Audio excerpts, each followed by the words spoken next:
Hallelujah, hallelujah, hallelujah. परमेश्वर पिता का धन्यवाद करते हैं एक बार फिर से इस महान पवित्र और सुंदर अवसर के लिए, और इस महीने की इस थैंक्सगिविंग संडे सर्विस के लिए अपने परमेश्वर का धन्यवाद करते हैं। हर महीने का आखिरी इतवार हम थैंक्सगिविंग संडे सर्विस के तौर पर मनाते हैं, और पूरे महीने की सारी आशीषों बरकतों के लिए अपने परमेश्वर का धन्यवाद करते हैं।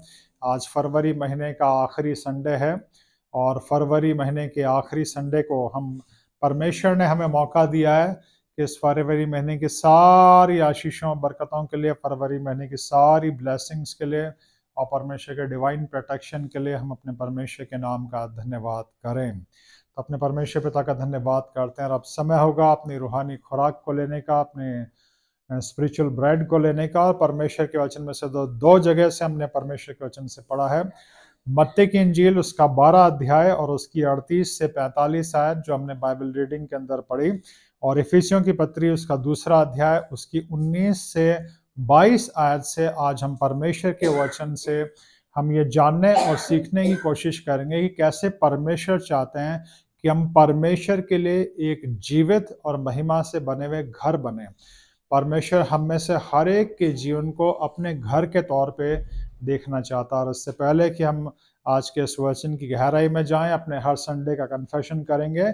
जितने भी लोग यहाँ पे हैं सब अपना दाहिना हाथ इस तरह से खड़ा कर लें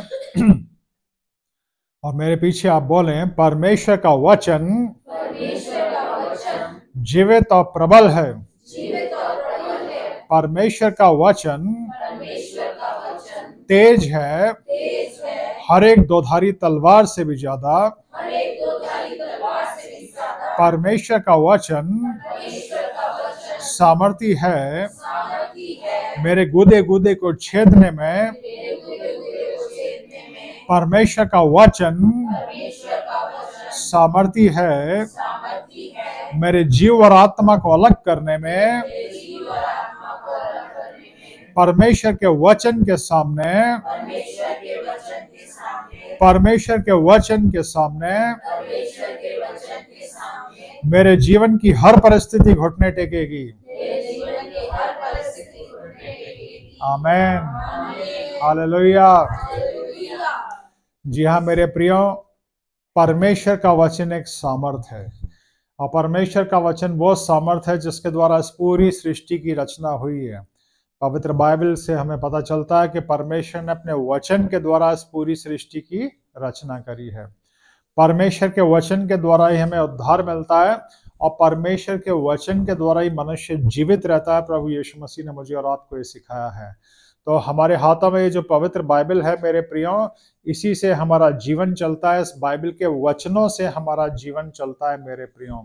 इसलिए मेरे प्रियो, परमेश्वर पिता के वचनों से, पवित्र बाइबल के वचनों से खूब प्रेम करें। इन वचनों को पढ़ें, इन वचनों को सुने, इन वचनों पे मनन करें, और पवित्र आत्मा से सामर्थ मांगे इन वचनों पे चलने की। आज जो दो बाइबल रीडिंग हमने पढ़ी, एक पहली बाइबल रीडिंग के जरिए प्रभु यीशु मसीह संसार के लोगों की हालत बताते हैं, और दूसरी बाइबल रीडिंग के जरिए परमेश्वर मुझसे और आपसे, अपने बच्चों से चाहता है कि कैसे परमेश्वर चाहते हैं कि हम अपने परमेश्वर के लिए एक घर बनाएं।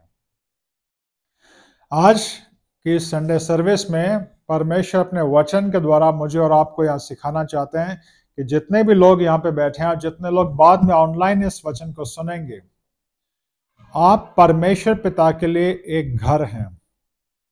घर वो होता है जिसमें कोई रहता है ना।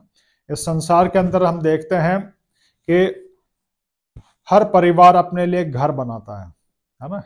और चाहे छोटा परिवार हो चाहे बड़ा परिवार हो, सब अपने फाइनेंशियल पोजीशन के अनुसार या अपनी सामाजिक हैसियत के अनुसार अपने लिए एक घर बनाते हैं, है ना। और घर जैसा कि कहा जाता है चार दीवारी से नहीं बनता, घर उसमें रहने वालों से बनता है। जैसे उसमें रहने वाले होंगे वैसा ही वो घर बनेगा, है ना। तो आज परमेश्वर के वचन से हम ये सीखेंगे कि परमेश्वर का वचन मुझे और आपको ये बताता है कि मेरा और आपका व्यक्तिगत जीवन, परमेश्वर चाहते हैं कि परमेश्वर का घर हो, हम परमेश्वर के लिए एक घर बने। और कैसे हम परमेश्वर के लिए एक ऐसा घर बनेंगे जिसके द्वारा परमेश्वर को महिमा मिले और परमेश्वर के राज्य को महिमा मिले, वही आज हम परमेश्वर के वचन से सीखेंगे। और दो वचन हमने आज परमेश्वर के वचन से पढ़े, दो जगह से आज हमने बाइबल रीडिंग करी। पहली जो बाइबल रीडिंग है वो संसार के बुरे लोगों के बारे में है जो परमेश्वर का घर बनने में असफल रह जाते हैं। इस संसार के अंदर बहुतेरे ऐसे लोग हैं जिन्हें परमेश्वर का वचन सुनने का अवसर मिलता है, परमेश्वर का वचन सुनने का अवसर मिलता है, जो परमेश्वर के घर में भी जाते हैं, जो चर्च कहलाता है, जो चर्च बिल्डिंग्स होती हैं। संसार के अंदर बहुत से ऐसे लोग होते हैं जिन्हें चर्च बिल्डिंग्स में जाने का अवसर मिलता है, जिन्हें आराधना करने का अवसर मिलता है, लेकिन फिर भी उनके जीवन वो नहीं बन पाते जो परमेश्वर पिता चाहते हैं। ऐसा क्यों? 25 वर्षों की पासबानी खिदमत में मैंने भी देखा, अलग अलग राज्यों में, अलग अलग शहरों में परमेश्वर ने अपनी सेवकाई को करने का मौका दिया। पंजाब के अंदर, दिल्ली के अंदर, राजस्थान के अंदर, एमपी के अंदर, जहां भी परमेश्वर ले गए अपने वचन की सेवकाई के लिए, पासबानी खिदमत करते हुए, कन्वेंशन स्पीकर में, पैशन वीक स्पीकर के तौर पे।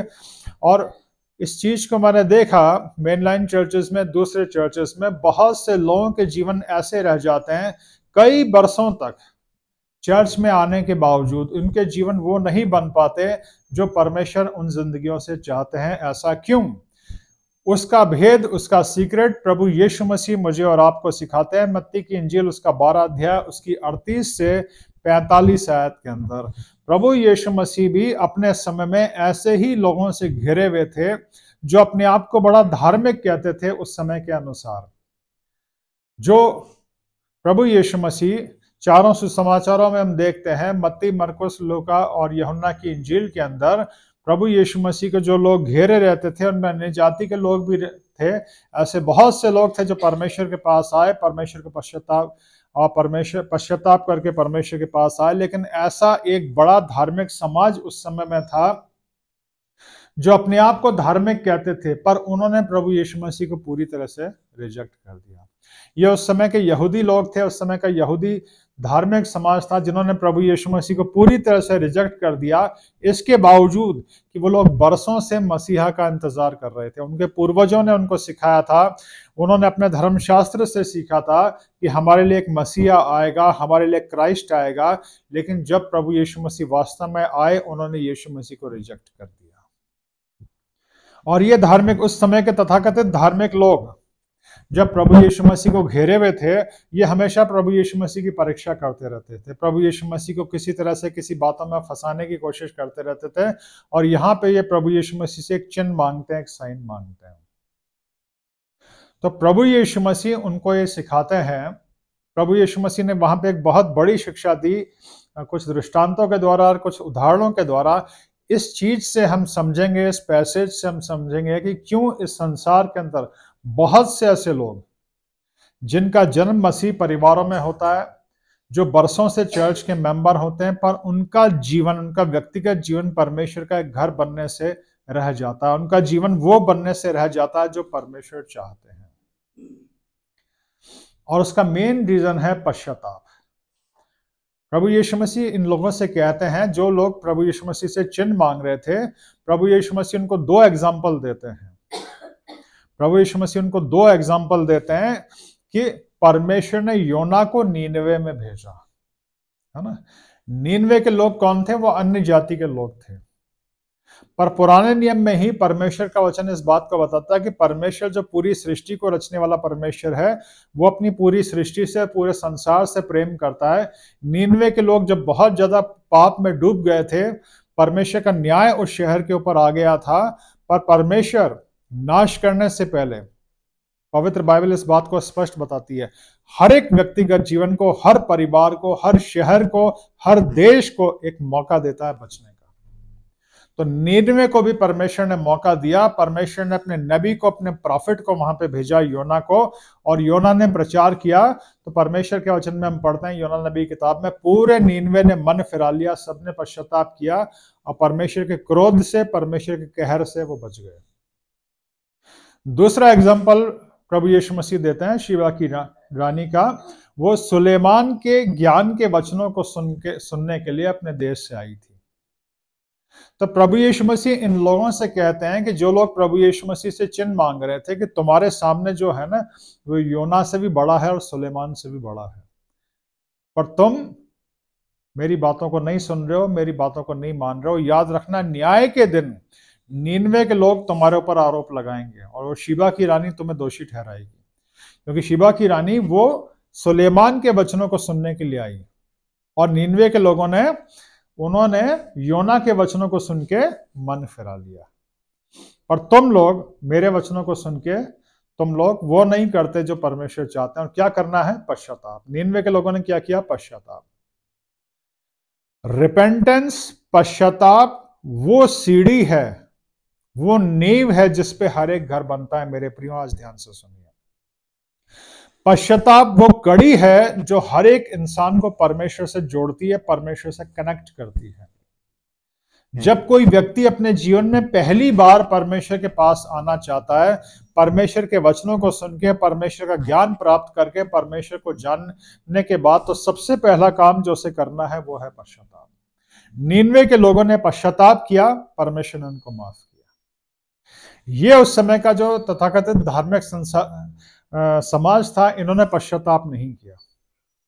और जो पश्चाताप नहीं करते लेकिन अपने धार्मिक कामों को और एक्टिविटीज को जारी रखते हैं, उनका क्या हाल होता है? इसके लिए प्रभु यीशु मसीह एक दृष्टांत वहां पे कहते हैं। प्रभु यीशु मसीह कहते हैं कि जब भी कोई अशुद्ध आत्मा किसी मनुष्य में से निकलती है तो दोबारा लौट के उसके पास आती है, और दोबारा उसके पास लौट के आती है तो उस घर को बिल्कुल साफ पाती है। जैसे एक घर होता है, एक घर गंदा हो गया है तो उस घर के अंदर अगर हम झाड़ू पोंछा लगाएंगे तो वो घर साफ हो जाएगा। वैसे ही प्रभु यीशु मसीह इस दृष्टांत के द्वारा मुझे और आपको सिखाते हैं कि हमारा जीवन एक घर है। आज के वचनों को ध्यान से सुनिएगा मेरे प्रियो। आज का वचन आपके जीवन को हमेशा के लिए बदल के रख देगा। आज का वचन मुझे और आपको ये सिखाता है कि हमारा जीवन एक घर है। या तो इस घर में पवित्र आत्मा रहेगा या इस घर में दुष्ट आत्मा रहेगा। अगर हमारा घर खाली रहा प्रभु यीशु मसीह से और पवित्र आत्मा से, तो दुष्ट आत्मा अपने आप आ जाएगा। और दुष्ट आत्मा से अपने आप को बचाने के लिए हमें क्या करना है? हमें अपने घर को खाली नहीं रखना है। यीशु मसीह ये बताते हैं कि जब भी कोई दुष्ट आत्मा किसी मनुष्य में से निकलती है, जब भी कोई भी व्यक्ति परमेश्वर की उपस्थिति में आता है या किसी भी ऐसे स्थान पे आता है जहां परमेश्वर की उपस्थिति होती है, चाहे वो घर हो, चाहे वो चर्च बिल्डिंग हो, चाहे वो कोई अनॉइंटेड प्लेस हो, जहां पे बहुत अच्छी वर्शिप सर्विस होती है, जहां बहुत अच्छे वचन का प्रचार होता है, जब भी कोई ऐसा व्यक्ति आता है जिसमें दुष्टात्मा होती है तो उसके अंदर की दुष्टात्मा निकल जाती है। अब वो व्यक्ति अगर चर्च में आके कुछ समय के लिए प्रार्थना करता है, वचन पढ़ता है और अपने जीवन में भी कुछ समय वचन और प्रार्थना करता है, तो क्या करता है? वो घर खाली हो जाता है उस दुष्टात्मा से। पर प्रभु यीशु मसीह आज मुझे और आपको एक बहुत गहरे और भेद की बात बताते हैं। आत्मिक संसार के स्पिरिट रेलम की एक बड़ी इंपॉर्टेंट चीज बताते हैं कि जब भी कोई दुष्टात्मा किसी जीवन में से निकलती है वो दोबारा वापस लौट के आती है कि वो मेरा घर, जो मेरा पुराना घर था, वो कैसा है। और प्रभु यीशु मसीह बताती है कि प्रभु यीशु मसीह बता रहे हैं कि जो लोग पश्चाताप नहीं करते अपने मन से, अपने दिल से, जब अशुद्ध आत्मा दोबारा लौट के आती है वो देखती है कि ये घर तो अच्छा से साफ हो गया। यानी कि कुछ समय के लिए ये व्यक्ति, कुछ समय के लिए जीवन इसने दुआ प्रार्थना करी, पर उस जीवन ने पूरी तरह से अपना जीवन प्रभु यीशु मसीह को नहीं दिया। पवित्र आत्मा उस जीवन में नहीं है, यीशु मसीह उस जीवन में नहीं है, वचन उस जीवन में नहीं है, पर वो घर अच्छे से साफ हो गया है। तो दुष्ट आत्मा क्या करती है? अब वो अकेली नहीं आती है, वो वापस जाती है और अपने से बुरी और 7 दुष्ट आत्माओं को लेके आ जाती है। और यीशु मसीह कहते हैं कि उस जीवन की हालत पहले से भी ज्यादा खराब हो जाती है। मेरे प्रियो, ध्यान से सुनिए। इन दिनों मेनलाइन चर्चेस में लैंड सीजन चल रहा है, जो कि मेनलाइन चर्चेस के अंदर होता है, सीएनआई चर्च के अंदर, मेथोडिस्ट चर्च के अंदर और कई ट्रेडिशनल चर्चेस के अंदर, जहां पे 40 दिन लोग आमतौर पे उपवास करते हैं, प्रार्थनाएं सभाएं होती हैं और वर्शिप सर्विस होती हैं। पर मेरे प्रियो, 25 वर्ष की अपनी पासबानी खिदमत में मैंने देखा है ट्रेडिशनल चर्चेस को भी और दूसरे चर्चेस को भी, जिनको आप चाहे नॉन ट्रेडिशनल चर्च कह दीजिए, पेंटिकॉस्टल चर्च कह दीजिए, बिलीवर्स चर्चेस कह दीजिए, या वो लोग चर्चेस जिनमें लैंड सीजन नहीं मनाया जाता। ये मेरा अपना व्यक्तिगत शोध है, रिसर्च है मेरे प्रियो। कई परमेश्वर के आत्मा की अगुवाई में कई आत्मिक विषयों पे मैंने रिसर्च करी, और मैंने इस बात की भी रिसर्च करी है कि जितने भी चर्चेस जिनमें लैंड सीजन मनाया जाता है और वो चर्चेस जिनमें लैंड सीजन नहीं मनाया जाता, वो चर्चेस जिनमें लैंड सीजन नहीं मनाया जाता, उन चर्चेस के लोगों की आत्मिक दशा लैंड सीजन मनाने वाले चर्चेस से ज्यादा बेहतर है। ध्यान से सुनिएगा एक बार फिर से, जिन चर्चेस में लैंड सीजन नहीं मनाया जाता, प्रतिशत के तौर पे, एक एवरेज के तौर पे, उन सारे चर्चेस के लोगों का आत्मिक जीवन लैंड सीजन मनाने वाले चर्चेस के लोगों से ज्यादा अच्छा है। उसका कारण क्या है? उसका कारण यह है जो प्रभु यीशु मसीह यहाँ पे बताते हैं। मेनलाइन चर्चेस में जब लैंड सीजन आता है तो चर्च के जो ट्रेडिशनल लोग होते हैं वो सोचते हैं कि 40 दिनों के लिए हमें उपवास करना है, 40 दिनों के लिए हमें प्रार्थना करनी है, 40 दिनों के लिए हमें वचन पढ़ना है। कुछ लोग ऐसे भी होते हैं जो और कुछ चीजों को 40 दिन के लिए छोड़ देते हैं कि 40 दिन हम नॉनवेज नहीं खाएंगे, 40 दिन हम ये नहीं करेंगे, 40 दिन हम वो नहीं करेंगे। आपको पता क्या होता है? 40 दिन कुछ घरों की सफाई होती है, पर 40 दिनों में जब उन घरों की सफाई होती है, वो दुआ प्रार्थना करते हैं, उपवास करते हैं, सारी दुष्ट आत्माएं निकल जाती हैं। 40 दिनों के बाद जैसे ही ईस्टर आया, अब सब बंद, अब वापस नॉनवेज भी शुरू, पुरानी सारी बातें भी शुरू। तो क्या होता है? वो सारी दुष्ट आत्माएं वापस लौट के आती हैं, और वो जो ट्रेडिशनल लोग होते हैं उनकी हालत पहले से ज्यादा खराब हो जाती है। एक गुस्सा करने वाला पहले से ज्यादा गुस्सा करने लगता है, एक कुड़कुड़ करने वाला पहले से ज्यादा कुड़कुड़ करने लगता है, एक बुरा व्यक्ति पहले से ज्यादा बुरा बन जाता है। ये एक बहुत बड़ी और भेद की बात प्रभु यीशु मसीह बताते हैं कि जब भी कोई दुष्टात्मा निकलती है किसी भी जीवन से, वो वापस लौट के आती है मेरे प्रियो। और आज हम इस बात को सीखेंगे मेरे प्रियो, हम सबका जन्म अंधकार में हुआ, हम सबका जन्म पाप में हुआ। कोई भी व्यक्ति जन्म से मसीही नहीं होता, भले ही उसका जन्म मसीह परिवार में हो जाए। लेकिन जब हम बड़े होते हैं, जब हम होश संभालते हैं, परमेश्वर का वचन जब हम सुनते हैं, परमेश्वर से कनेक्ट होने के लिए सबसे पहले जो हमें करना है वो है पश्चाताप।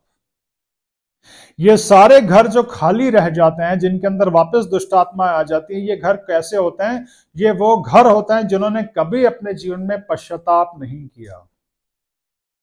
आप चर्च सर्विस में आ जाइए, आप वर्शिप करिए, आप खूब गाने गाइए, आप अच्छी अनॉइंटिंग प्लेस में आ जाइए, एक ऐसा चर्च जहां पे एक अच्छा पासबान है, जहां पे अच्छे मैसेजेस होते हैं, जहां अच्छी प्रेजेंट वर्शिप होती है, वहां पे कोई भी जीवन लगातार रहेगा, उसके अंदर से दुष्ट आत्मा निकल जाएगी। लेकिन अगर वो व्यक्ति खुद अच्छे से अच्छे वचन सुनने के बाद खुद पश्चाताप नहीं करेगा, तो जैसे ही वो उस आत्मिक प्रभाव से निकलेगा, वो पुरानी दुष्टात्मा वापस उसके ऊपर हमला करेगी।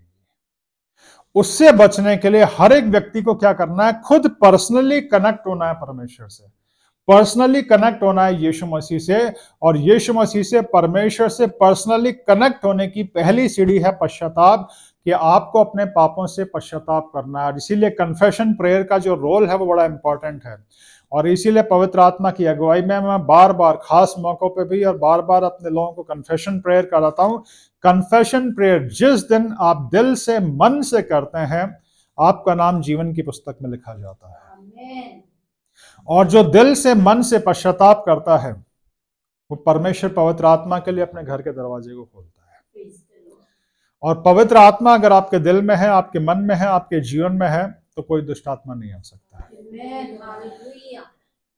आपका जो शरीर है, आपका जो जीवन है, जो एक घर है, अगर यीशु मसीह इसमें एक बार आ गए, पवित्र आत्मा इसमें एक बार आ गया, तो दुष्ट आत्मा दोबारा कोई भी नहीं आ सकता। पर आज परमेश्वर चाहते हैं कि हम परमेश्वर के वचन से इस बात को सीखें कि मेरा और आपका जीवन एक घर है, और इस घर में कौन रहता है? प्रभु यीशु मसीह। कुलुस्सियों 1:27 में लिखा है, मसीह जो महिमा की आशा है। कुलुस्सियों 1:27 में लिखा है, मसीह जो महिमा की आशा है वो तुम में रहता है। और 1 कुरिन्थियों के 6 अध्याय में लिखा है, क्या तुम नहीं जानते तुम परमेश्वर का मंदिर हो, परमेश्वर का आत्मा तुम्हारे अंदर रहता है। तो हमारा शरीर, हमारा जीवन एक घर है, प्रभु यीशु मसीह और पवित्र आत्मा इसके अंदर रहते हैं। और इसमें रहने के लिए कब आएंगे? जब हम पश्चाताप करेंगे। इसके लिए कुछ वचन हम और देख लेंगे। 2 वचन मैं आप लोगों को और पढ़ाऊंगा जिससे ये चीज और क्लियर हो जाएगी। ढेर सारे रेफरेंसेस हैं बाइबल में, पर समय की कमी की वजह से मैं 2 रेफरेंसेस पढ़ा रहा हूं। पहले निकालिए पहला यूहन्ना की पत्री, नए नियम में पीछे निकालिए पहला यूहन्ना पहला अध्याय और उसकी 9 आयत पढ़ दीजिए। पहला यूहन्ना 1:9 में देखिए क्या लिखा है। पहला यूहन्ना 1:9। यदि हम अपने पापों को मान ले तो वह हमारे पापों को क्षमा करने और हमें सब अधर्म से शुद्ध करने में विश्वास योग्य और धर्मी है। हालेलुया। क्या लिखा है वचन में? यदि हम अपने पापों को मान लें, यह है पश्चाताप। यदि हम अपने पापों को मान लें तो वो कौन? यीशु मसीह। वो क्या करता है? हमारे सारे पापों को माफ करता है और हमारे सारे अधर्म से शुद्ध करने में विश्वास योग्य और धर्मी। हमारा घर जो है पूरी तरह से शुद्ध हो जाता है, पवित्र हो जाता है ना। एक और आयत पढ़ेंगे, प्रेरितों के काम उसका 2 अध्याय निकाल लीजिए। एक्ट्स चैप्टर 2, प्रेरितों के काम उसका 2 अध्याय और 37 और 38 आयत पढ़ लीजिए आज। तब सुनने वालों के हृदय छिद गए और वे पतरस और शेष प्रेरितों से पूछने लगे कि हे भाइयों, हम क्या करें? पतरस ने उनसे कहा, मन फिराओ और तुम से हर एक अपने अपने पापों की क्षमा के लिए यीशु मसीह के नाम से बपतिस्मा ले, तो तुम पवित्र आत्मा का दान पाओगे। हालेलुया। अब देखिए, आज जो हम परमेश्वर के वचन से सीख रहे हैं कि हमारा जीवन परमेश्वर का घर है। तो परमेश्वर का घर, प्रभु यीशु मसीह का घर हमारा जीवन कैसे बनता है, कैसे हम अपने घर को ऐसा बनाएं कि इसमें दोबारा कोई दुष्टात्मा ना आए, इसका पूरा प्रोसेस इन 2 आयतों में बताया गया है। पहला यूहन्ना उसका 1 अध्याय उसकी 9 आयत में, और प्रेरितों के काम उसका 2 अध्याय उसकी 37 और 38 आयत में। सबसे पहले तो क्या करता है? यदि हम अपने पापों को मान लें, तो अपने पापों को मानना है किसके सामने? परमेश्वर के सामने, यीशु मसीह के सामने। पहला यूहन्ना उसका 1 अध्याय उसकी 9 आयत में लिखा, हमें अपने सारे पापों को यीशु मसीह के सामने मानना है। और जब हम अपने गलतियों को, अपने पापों को यीशु मसीह के सामने मान लेते हैं, वो हमारे सारे पापों को माफ कर देता है ना। प्रेरितों के काम उसके 2 अध्याय में लिखा है कि जब पतरस परमेश्वर के वचन का प्रचार करते हैं, सुसमाचार प्रचार करते हैं पवित्र आत्मा की सामर्थ से, पेंतिकोस्त के दिन जब सामर्थ से पवित्र आत्मा उतरता है, पवित्र आत्मा की पावर से जब पतरस बोलते हैं, सुनने वालों के हृदय छिप जाते हैं और वो पूछते हैं कि हे भाइयों, हम क्या करें? पतरस क्या कहता है? वही पहली सीढ़ी बताता है, मन फिराओ यानी पश्चाताप करो, और तुम में से हर एक जन प्रभु यीशु मसीह के नाम से बपतिस्मा ले, तो तुम पवित्र आत्मा का दान पाओगे। ये 3 सीढ़ियां हैं। पश्चाताप, रिपेंटेंस, यीशु मसीह को एक्सेप्ट करना, और उसके बाद बपतिस्मा लेना, पानी में डूबने का, और जब वो हो गया तो पवित्र आत्मा का दान मिल जाएगा।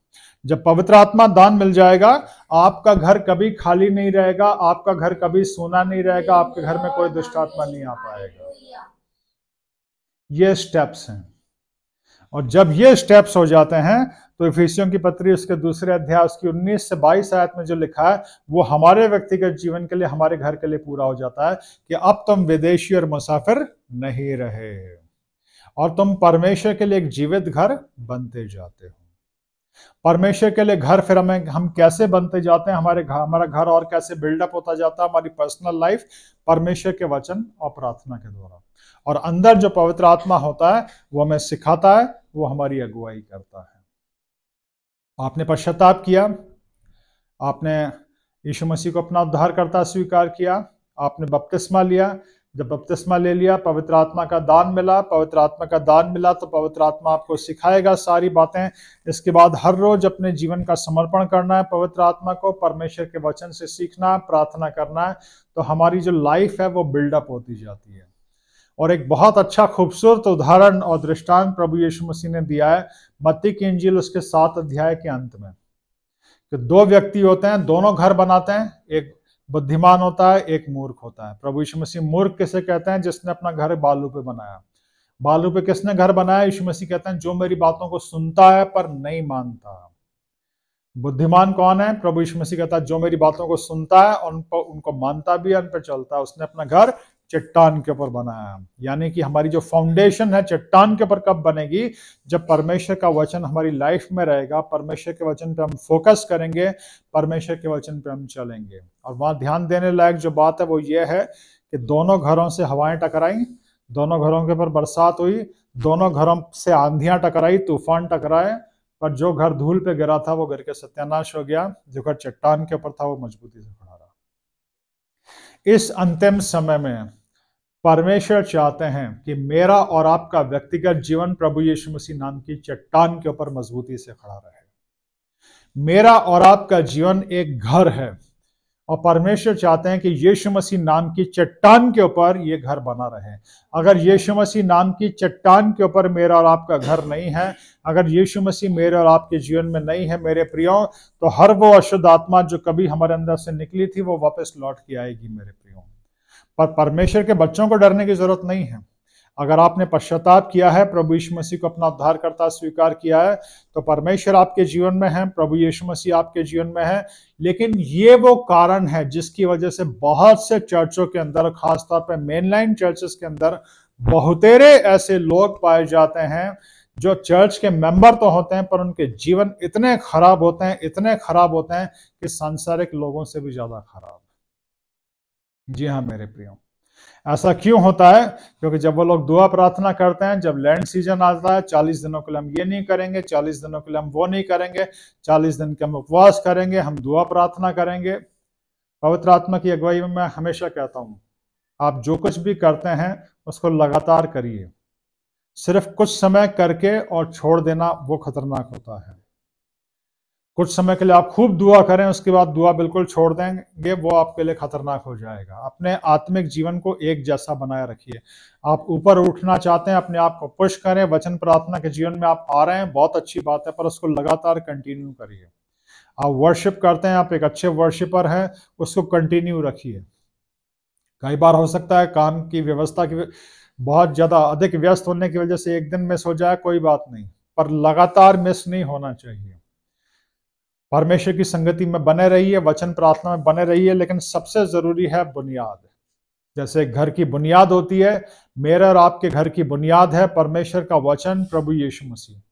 प्रभु यीशु मसीह के ऊपर और प्रभु यीशु मसीह के वचनों के ऊपर हमारे घर की बुनियाद होती है।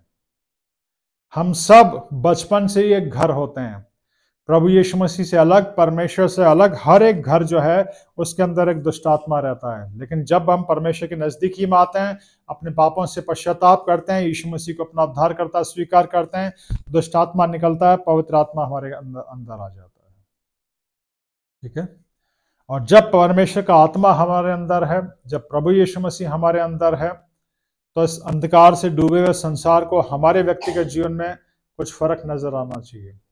हमारी बोली से, हमारे व्यवहार से, हमारे कामों से। अब ध्यान रखिए, हम अपनी बोली से, अपने व्यवहार से, अपने कामों से परमेश्वर की संतान नहीं बन जाते, पर जब हम परमेश्वर की संतान बन जाते हैं तब हमारी बोली से, हमारे व्यवहार से, हमारे कामों से संसार को लगना चाहिए कि परमेश्वर के बच्चे हैं। 25 सालों की पासबानी खिदमत में मैंने चर्च के बहुत से ऐसे लोगों को देखा जो ये कहते हैं हम 30 साल से मेंबर हैं, हम 40 साल से मेंबर हैं, हम बचपन से ही चर्च के मेंबर हैं, हम इतने पुश्तों से मसीह हैं, लेकिन उनके व्यक्तिगत जीवन संसार के लोगों से भी ज्यादा खराब होते हैं। उसका कारण ये है, कुछ समय के लिए अपने घर को साफ किया पर अपना घर यीशु मसीह को दिया नहीं। हमें अपना जीवन पूरी तरह से प्रभु यीशु मसीह को और पवित्र आत्मा को देना है अगर परमेश्वर का घर बनना है तो।